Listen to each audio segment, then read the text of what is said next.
కాకినాడ నెహ్రూ విశ్వవిద్యాలయం విద్యార్థినులారా,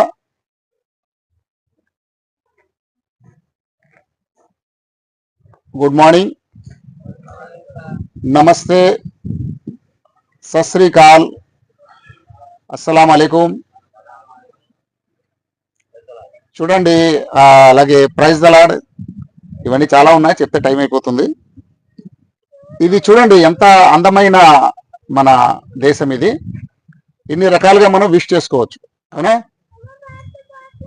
ఓకే, ఇప్పుడే మీకు మేము ఇక్కడ రావటానికి గల కారణం ఏంటి అనేది పరిచయం చేశారు. నా వాయిస్ అందరూ వినపడుతుంది కదండి? రైట్.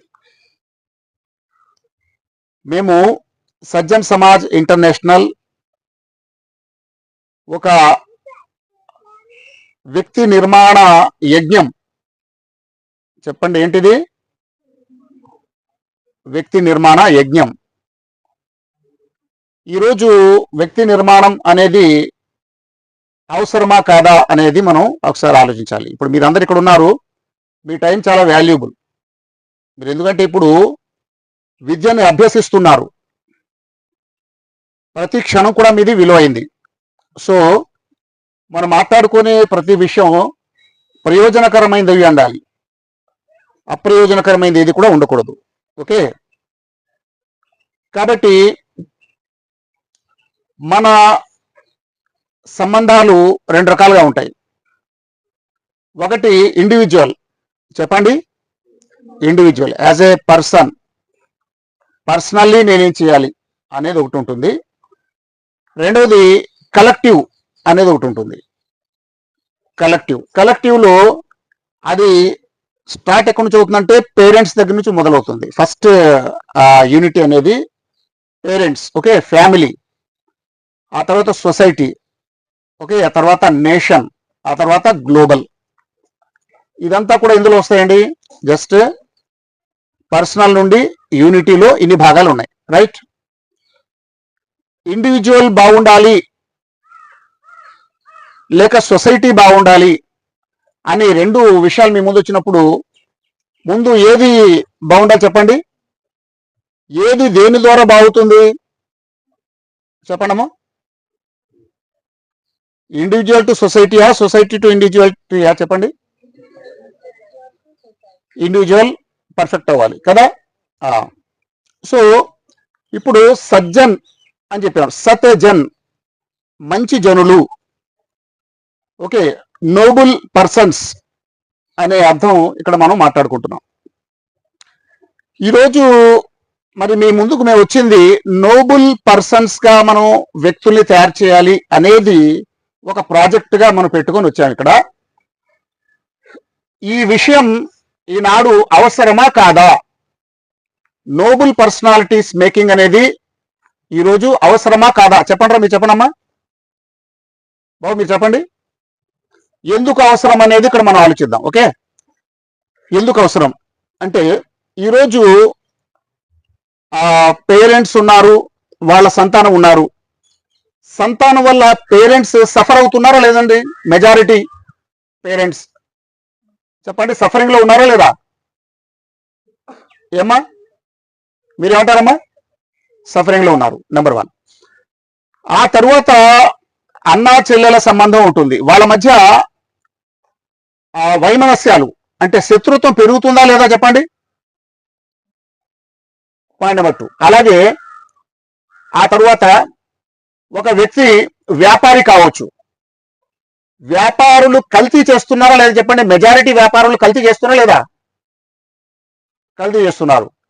అలాగే ఆ తర్వాత ఉద్యోగులు, మెజారిటీ ఉద్యోగులు లంచగొండితనానికి పాల్పడుతున్నారా లేదా? వస్తా కదమ్మా. ఆ తర్వాత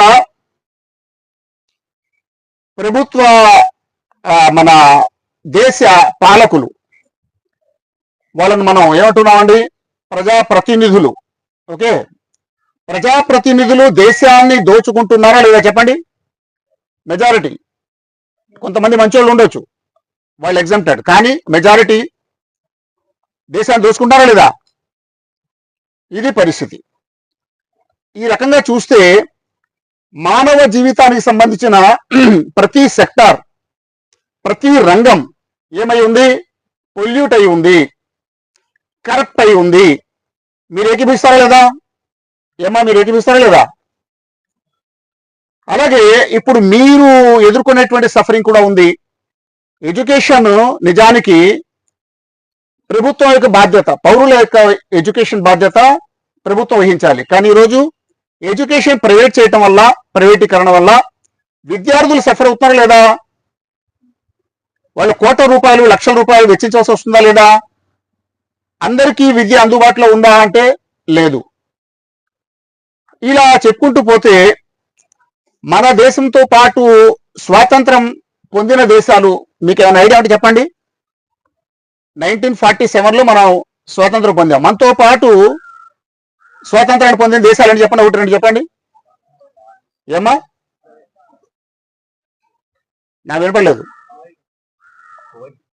కువైట్ అంటున్నారా? ఓకే, ఇంకా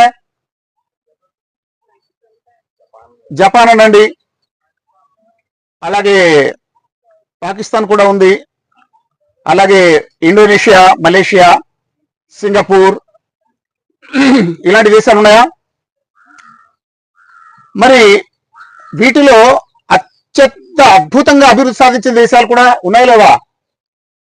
ప్రపంచ దేశాలు 3 తరగతులు మనం జ్ఞాపకం చేసుకుంటాం. ఒకటి వెనుకబడిన దేశాలు, రెండోది వర్ధమాన దేశాలు అంటే అండర్ డెవలప్డ్ కంట్రీస్, ఆ తర్వాత అగ్ర రాజ్యాలు డెవలప్డ్ కంట్రీస్. ఇప్పుడు ఈ మూడిటిల్లో మన దేశం ఎక్కడుంది చెప్పండి? అండర్ డెవలప్డ్ కంట్రీలో ఉంది కదా లేదా? ఇంకా మనం డెవలప్ అవుతూనే ఉన్నాం, ఇంకా అవ్వలేదు. చెప్పండి, మన దేశంలో వనరులు కొరత ఉందా చెప్పండి? రిసోర్సెస్ తక్కువ మన దేశానికి చెప్పండి. జపాన్తో పోల్చుకుంటే మన దేశానికి రిసోర్సెస్ విపరీతంగా ఉన్నాయండి. మన దేశంలో ఉన్నన్ని రిసోర్సెస్ మరి ఏ దేశం కూడా లేదు. ఈ అభివృద్ధి చెందిన దేశాలు ఏవైతే ఉన్నాయో వాటిల్లో లేదంటే అది అతిశక్తి కాదు. సింగపూర్ కూడా చాలా రిసోర్సెస్ లేనటువంటి దేశం అది, అయినప్పటికీ అది చాలా ఉన్నత స్థాయిలో అభివృద్ధి సాధించింది. అలాగే జపాన్ కూడా. దీనికి కారణం ఏంటి చెప్పండి? కేవలం వ్యక్తులలో ఉన్నటువంటి అవినీతి. ఎవరిలో అండి? వ్యక్తుల్లో ఉన్నటువంటి అవినీతి కారణంగా మన దేశం అభివృద్ధి సాధించలేదు. అది ప్రధానమైన కారణం. లక్షల కోట్ల రూపాయలు పూర్వం బ్రిటిష్ వారు మన దేశాన్ని పాలించినప్పుడు మన దేశ సంపద అంతా కూడా ఎక్కడ తీసుకెళ్లారు వాళ్ళు? ఏ దేశం తీసుకెళ్లారు చెప్పండి? బ్రిటన్ తీసుకెళ్లారు, ఇంగ్లాండ్ తీసుకెళ్ళిపోయారు, రైట్? ఇప్పుడు మన పాలకులు మన దేశ సంపదను ఎక్కడ తీసుకెళ్తున్నారు? స్విట్జర్లాండ్ తీసుకెళ్ళిపోతున్నారు. చెప్పండి, దీనికి బాధ్యత ఎవరు వహించాలి? ఎవరు బాధ్యులు అంటే మనమే బాధ్యత వహించాలి. ఈ రకమైన టెండెన్సీ ఎందుకు ఉంది అంటే కేవలం ఒకే ఒక మాట, ప్రజల్లో అంటే మనది ప్రజాస్వామ్య దేశం కాబట్టి మన పాలకులు ఎక్కడి నుంచి వెళ్తారు? ప్రజల నుండే వెళ్తారు, పై నుండి రారు, కింద నుండే వెళ్తారు పైకి. అవునా కదా? ఇప్పుడు మీరు ఇక్కడ కూర్చొని ఉన్నారు, రేపు ఫ్యూచర్లో మీరు రాజకీయాల్లోకి వెళ్ళేటువంటి అవకాశం ఉందా లేదా? చెప్పండి. ఖచ్చితంగా అవకాశం ఉంది. లేదంటే మీరు ఇంకా మరి ప్రభుత్వ రంగంలో పెద్ద పెద్ద ఉద్యోగాలు నిర్వహించే స్థాయికి మీరు వెళ్ళే అవకాశం ఉందా లేదా? పెద్ద పెద్ద కంపెనీస్ కి సిఇఓస్ గా మీరు ఇంకా పెద్ద పెద్ద కంపెనీస్ స్థాపించేటువంటి ఓనర్స్ గా ఎదిగేటువంటి అవకాశం ఉందా లేదా? ఒకవేళ ఇలా ఈరోజు మనం ఎంతమందినైతే చూస్తున్నామో బయట, వాళ్ళందరూ కూడా ఒకప్పుడు ఎలా కూర్చొని ఉన్నారు మీలాగే ఉన్న వాళ్ళకి అదే చెప్పండి. ఈరోజు మన ప్రధానులు కానీ, ఈరోజు మన ముఖ్యమంత్రులు కానీ, ఈరోజు ఉన్నటువంటి ఎంతమంది అయితే అవినీతి పరులని, వంచకులని, మోసగాళ్ళని, దగాఖోర్లని అనుకుంటున్నామో వాళ్ళందరూ కూడా ఈరోజు మీలాగా అమాయకంగా ఇలా కూర్చొని చదువుకున్న వాళ్ళ కదా. ఖచ్చితంగా ఇక్కడ నుండి అక్కడ వెళ్ళారు వాళ్ళు. ఒకవేళ వాళ్ళకి మీ స్థాయిలో ఉన్నప్పుడే ఒక మొరాలిటీ గురించి, ఒక హ్యుమానిటీ గురించి, వాల్యూస్ గురించి చెప్పారనుకోండి, వాళ్ళల్లో ఆ రకమైనటువంటి నైతిక పరివర్తన, ఒక అద్భుతమైనటువంటి నిజాయితీ, ఒక నిబద్ధత అనేది ఉంది అనుకోండి, ఊహించండి. అప్పుడు వాళ్ళు ఇప్పుడు ఉన్నటువంటి వ్యాపారులు కల్తీ చేసేవారా చెప్పండి? లంచాలు పుచ్చుకునేవాళ్ళే చెప్పండి, ప్రజాధనాన్ని దోచుకునేవారా చెప్పండి, లేదు. కాబట్టి ఈరోజు సజ్జనుల నిర్మాణం ఆవశ్యకత ఉందా లేదా బలంగా చెప్పండి మీరు అందరూ. సజ్జనుల నిర్మాణం అవసరం ఉంది, ఖచ్చితంగా ఉంది. అది ఎవరు చేయాలి? ఎవరు చేయాలండి? మన దేశంలో సజ్జనుల నిర్మాణం ఎవరు చేయాలి? వేరే దేశం వాళ్ళు వచ్చి చేసుకోవాలా, మనమే చేసుకోవాలా? మనమే చేసుకోవాలి. Each and every individual should become a Sajjan, ఒక ఉత్తముడు కావాలి. చూడండి, సమాజం అంటే కొంతమంది వ్యక్తులతో నిర్మాణం అయ్యేది సమాజం. గోడ అంటారు కదా, గోడ వాల్లో ఏమంటే ఇటుకలు ఉంటాయి కదా, వాల్ స్ట్రాంగ్ గా ఉండాలి అంటే ఏం స్ట్రాంగ్ ఉండాలి? అందులో ఉన్న బ్రిక్స్, ఇటుకలు బలంగా ఉండాలి, అప్పుడే గోడ బలంగా ఉంటుంది. సమాజం బాగుండాలి, దేశం బాగుండాలి అంటున్నాం మనం. దేశం బాగుండాలి, దేశం బాగుండాలి అంటే దేశ జనులు బాగుండాలి, దేశ జనులు బాగుండాలి. అది మరి దేశ నిర్మాతలు లేక దేశ నిర్వాహకులు ఎవరు? సమాజంలో అనేక సెక్టార్స్ ప్రజలు ఉన్నారు. దేశాన్ని నడిపేవాళ్ళు చాలా మంది కూలీలు ఉంటారు, చాలా మంది సామాన్యమైన అటువంటి కార్మికులు ఉంటారు, పనులు చేసుకునే వాళ్ళు ఉంటారు. కానీ దేశాన్ని నడిపే వాళ్ళు ఎవరవుతారు చెప్పండి? ఎక్కడున్న వాళ్ళు అవుతారు? విద్యాలయాల్లో తయారవుతారు. ఇప్పుడు మీరు మీ స్థాయిలో ఎవరైతే ఉన్నారో, మీ కమ్యూనిటీకి చెందిన వాళ్ళు, అంటే స్టూడెంట్ కమ్యూనిటీకి చెందిన వాళ్ళు ఎవరైతే ఉన్నారో, వాళ్ళే రేపొద్దున దేశాన్ని నడిపేటువంటి సారథులు, వారధులు అవుతారు. కాబట్టి ఖచ్చితంగా ఈ మొరాలిటీ అనేది ఎక్కడ రావాలి? యువతలో, విద్యావంతుల్లో మోరల్ వాల్యూస్ అనేవి మనం ఇన్కల్కేట్ చేయాలి. విద్యార్థులు ఎప్పుడైతే ఉత్తములవుతారో ఆ దేశ భవిష్యత్తు మారుతుంది. అది ఎందుకంటే రేపు దేశాన్ని నడిపే వాళ్ళే వారే కాబట్టి. అయితే దీనికి మనం చేయాల్సిన పని ఏంటి అనేది మనం ఆలోచించినప్పుడు చూడండి, మీ ముందు ఒక విషయాన్ని ఉంచుతాను, అది క్లియర్ గా చెప్పండి. అంటే యాక్చువల్ గా నేను మాట్లాడేటువంటి సబ్జెక్ట్ ఒక రీసెర్చ్ సంబంధించిన అంశం అండి, ఒక పరిశోధనకు సంబంధించిన అంశం. ఇది పబ్లిక్ మీటింగు లేకపోతే జస్ట్ స్మాల్ లెక్చర్ సంబంధించిన విషయం కాదు, ఇది ఒక రీసెర్చ్ సంబంధించినటువంటి టాపిక్. ఓకే, మీకు క్వశ్చన్ అడుగుతాను, మీరు చెప్పండి సమాధానం. ఇప్పుడు అల్టిమేట్ గోల్ ఏంటి? నేను చెప్పిన దాని యొక్క సారాంశం ఏంటంటే, ఒక దుర్జనుడు సజ్జనుడుగా పరివర్తన చెందాలి. ఏం చేయాలి చెప్పండి? ఒక దుర్జనుడు సజ్జనుడుగా పరివర్తన చెందాలి. ఇలా చెందాలి అంటే ఏం చేయాలి? దానికి ఒక ఏమైనా ట్యాబ్లెట్ కనిపెట్టాలా, దానికి ఏమైనా టీకా కనిపెట్టాలా, లేకపోతే దానికి ఏమైనా కాన్సెప్ట్ కనిపెట్టాలా అని మనం ఆలోచించినప్పుడు సాధారణంగా చూడండి, విద్య లేనివాడు ఏమంటామండి? గతంలో ఏమనేవారు? విద్య లేనివాడు వింత పశువు అని చెప్పాం, అవునా కదండి?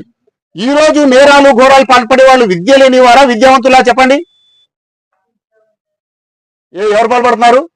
సైబర్ నేరాలు చేసేవాళ్ళు, కోట్ల రూపాయలు లంచాలు తీసుకునేవాళ్ళు విద్యావంతులా, విద్యావిహీనుడా?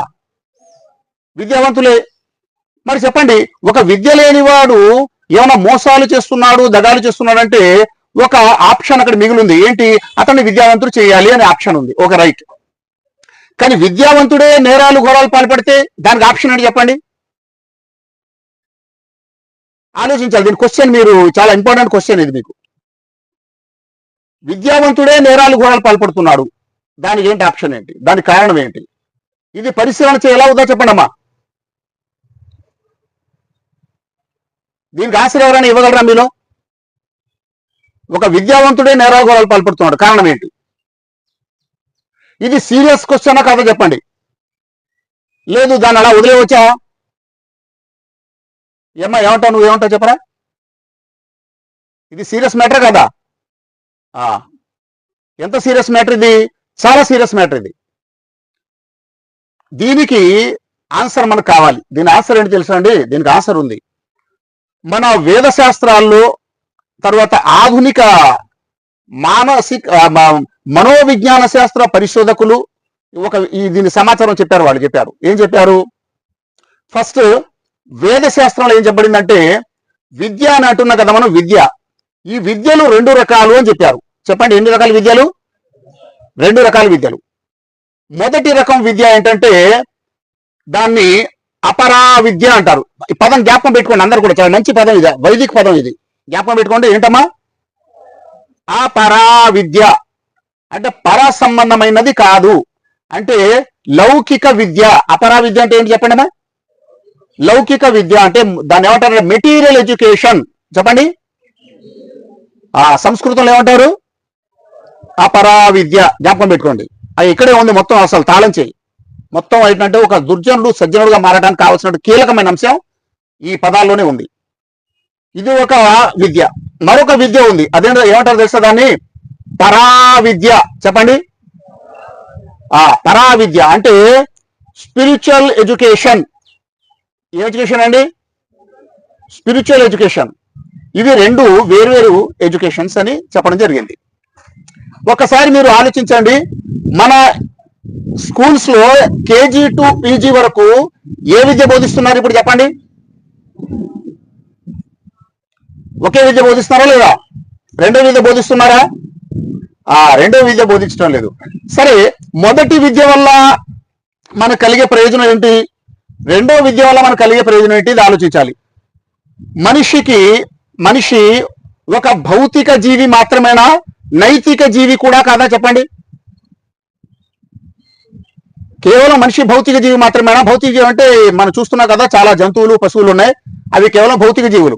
కేవలం మనుగడ కోసం పోరాడితే, తింటే, తాగితే, బ్రతుకుతే, చనిపోతే అయిపోయింది అంతే. మనిషి కూడా అంతేనా? ఒక మోరల్ అనే ఒక ప్రత్యేకత మనిషిలో ఉందా లేదా? రెండు ఉన్నాయి. అంటే ఇక్కడ ఏంటి? మనిషి ఒకటి భౌతిక జీవి, రెండోది నైతిక జీవి కూడా. ఇప్పుడు మోడర్న్ ఎడ్యుకేషన్ మనకు ఏం చేస్తుంది తెలుసా? భౌతిక జీవికి కావలసిన ఫెసిలిటీస్ ఇస్తుంది. ఉదాహరణ, చాలా వేగంగా ప్రయాణం చేయాలి అని అనుకున్నాడు మనిషి, కావలసినటువంటి మన వాహనాలు ఇవన్నీ కూడా వచ్చేసినాయి, రైట్? అలాగే ఇంట్లో ఉన్నప్పుడు చల్లగా ఉండాలనుకున్నాడు, ఏసీ తయారు చేసుకున్నాడు. ఎక్కడో జరిగిన సంగతి నేను ఇక్కడే చూడాలనుకున్నాడు, టీవీ తయారు చేసుకున్నాడు, ఇంటర్నెట్, ఇంకా ఫోన్లు, ఇవన్నీ కూడా ఏంటి? మనిషి భౌతిక అవసరాలు అంటారు దీన్ని. చెప్పండి. ఈ మోడర్న్ ఎడ్యుకేషన్ వల్ల మనకి ఏం లభిస్తుంది? భౌతిక అవసరాలు తీరుతున్నాయి. ఇది అవసరమా కదా? ఎడ్యుకేషన్ అవసరమా కదా? మనకి చాలా అవసరం, రైట్? ఇది ఒకటే సరిపోతుందంటే మనిషిలో ఒకటి నైతికత అనేది కూడా ఉంది కదా. నైతికత, ఈ నైతికత అనేది ఎలా వస్తుంది? మోరల్ అనేది ఎలా మనిషిలో ఏమనాలి, అది ఎలా వికసిస్తుంది అనేది ఇక్కడ క్వశ్చన్. దానికి రెండు ఆధారాలు. ఒకటి, మనిషిలో నైతిక స్పృహ ఉంది. చెప్పండి, ఏముంది? నైతిక స్పృహ.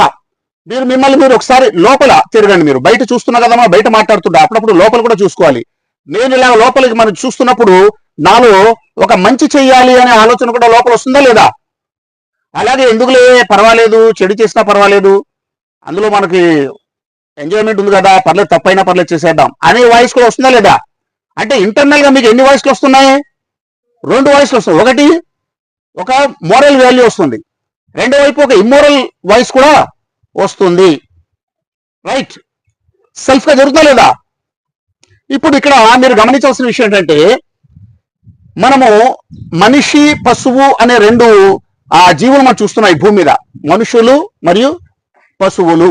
ఓకే, అప్పుడప్పుడు మనం మాట్లాడుకున్నప్పుడు అసలు నువ్వు మనిషియా పశువా అనే సందేహం వస్తుంది, అడుగుతారు. మనం ఎందుకు అడుగుతాం చెప్పండి బాబు? చెప్పండి రా, నువ్వు మనిషివా పశువా అని అడిగా ఎదుటివాడిని. ఎందుకు అడిగాము? నా క్వశ్చన్ ఎందుకు వచ్చింది? అతనిలో పశువు లక్షణాలు ఏమొచ్చినాయంటే, ఏమైనా తోక వచ్చిందా, ఆయన కూరలు వచ్చినాయా, ఒంటి మీద బొచ్చు వచ్చేసిందా, పూర్తిగా వెంట్రుకలు వచ్చేసాయా? ఎందుకు నువ్వు పశువా అనేటువంటి క్వశ్చన్ వచ్చింది. మోరల్ ఎప్పుడైతే డౌన్ అయిపోయిందో అప్పుడు మనకు సందేహం వచ్చింది, నువ్వు మనిషివా పశువా అని. అంటే మోరల్ ఉన్నవాళ్ళు ఎవరు? మనుషులు. ఓకే, మోరల్ లేని వాళ్ళు పశువులు.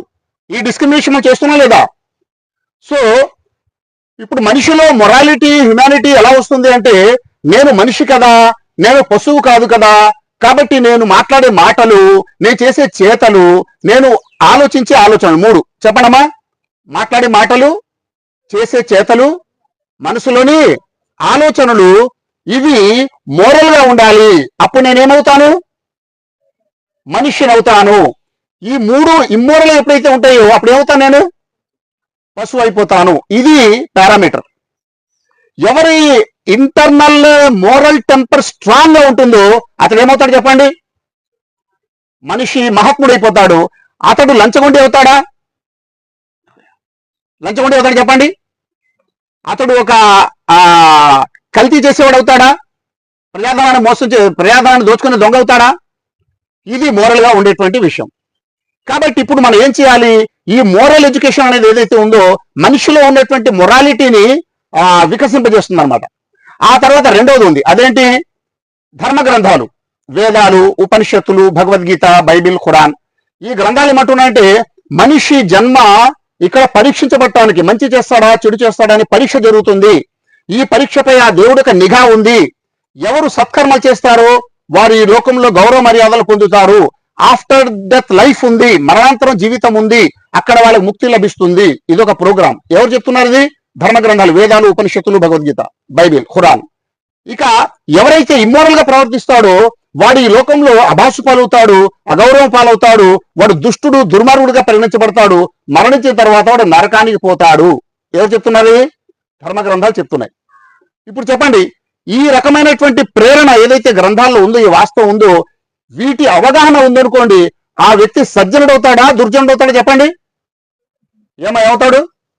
ఖచ్చితంగా సజ్జనుడు అవుతాడు. దుర్జనుడు కాస్త సజ్జనుడుగా మారటానికి రెండు మార్గాలు చెప్పండి. నేను ముగించేస్తాను ఇప్పుడు. ఎన్ని మార్గాలు? రెండు. మొదటి మార్గం చెప్పండి. లోపల ఇంటర్నల్ మోరల్ కాన్షియస్ ని మనిషి వికాసపరుచుకోవాలి. నేను పశువుగా ప్రవర్తించకూడదు, మనిషిగా ప్రవర్తించాలనేటువంటి సెల్ఫ్ కాన్షియస్ ని డెవలప్ చేసుకోవాలి. నెంబర్ 1. రెండోది ఏం చేయాలి? ధర్మ గ్రంథాల, మీరు హిందువులైతే వేద శాస్త్రాల అవగాహన, మీరు క్రైస్తవులైతే బైబిల్ గ్రంథ అవగాహన, మీరు ముస్లింలైతే ఖురాన్ గ్రంథ అవగాహన కలిగించాలి. తద్వారా వాళ్ళు ఏమవుతారు? దుర్జనులుగా ఉన్న వాళ్ళు కాస్త సజ్జనులుగా మారి వాళ్ళు ఏమవుతారు? మహాత్ములు అవుతారు. ఇది మెకానిజం. ఇప్పుడు నేను చెప్పింది ఏంటి చెప్పండి? మెకానిజం. ఏంటి మెకానిజము? దుర్జనుల్ని సజ్జనులుగా మార్చే మెకానిజం. ఈ మెకానిజం ని మనం ఓన్ చేసుకోవాలా వద్దా? మేము ఒక్కళ్ళు చెప్తే సరిపోతుందా? మీరంతా చెప్పాలా వద్దా? ఈ మెకానిజంలో మీరందరూ రావాలా ఎక్కలేదా చెప్పండి? కాబట్టి సజ్జన్ సమాజ్ ఇంటర్నేషనల్ మిమ్మల్ని అందరూ కోరేది ఏంటంటే భావి భారత రథసారథులు మీరే. కాబట్టి మీ ద్వారా మాత్రమే భావి భారతదేశము అండర్ డెవలప్డ్ కంట్రీగా ఉన్నటువంటి భారతదేశం ఒక డెవలప్డ్ కంట్రీగా, ఒక సూపర్ పవర్ గా ఎదుగుతుంది. భారతదేశము ప్రపంచానికి ఒక విశ్వగురు స్థాయిలో వెళ్ళిపోతుంది. అలా చేయగలిగే సత్తా, దమ్ము, శక్తి ఎవరిలో చెప్పండి? చెప్పండి, గర్వంగా చెప్పండి. మాలోనే. చెప్పండి, ఎవరిలో ఉంది? మేమే మా భారతదేశాన్ని విశ్వగురువుగా మార్చగలం లేదా? కాబట్టి అలాంటి మహత్తరమైనటువంటి యజ్ఞంలో మనందరూ భాగస్తులై మనం ఉన్నతంగా ఎదిగి మన దేశాన్ని ఉన్నత శిఖరాల్లో తీసుకెళ్లాలని కోరుకుంటూ నేను నా ఈ ప్రసంగాన్ని ముగిస్తున్నాను. తదాస్తు. జై హింద్. భారత్ మాతాకి.